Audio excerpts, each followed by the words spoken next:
চামুণ্ডা রূপ ধারণ করে ত্রিগুণাত্মিকা সত্তরজতম গুণ সম্পন্না হয়ে মহাসুর নিধন দ্বারা তাঁর সেই আশ্বাসিত দৈববাণী রক্ষা করলেন। শারদীয়া ও বাসন্তী দুর্গা পূজার অষ্টমী ও নবমীর সন্ধিক্ষণে দেবীর যে পূজা সম্পাদিত হয় তিনি চামুণ্ডা রূপে পূজিতা হন।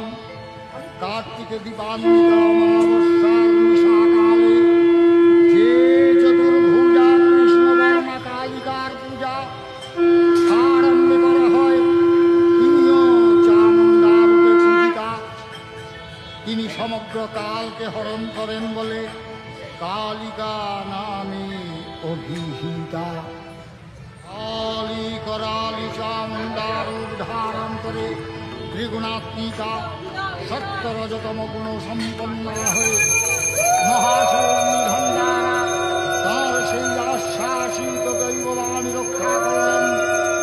শারদীয়া ও বাসন্তী দুর্গা পূজার অষ্টমী ও নবমীর সন্ধিক্ষণে দেবীর যে পূজা সম্পাদিত হয় তিনি চামুণ্ডা রূপে পূজিতা হন।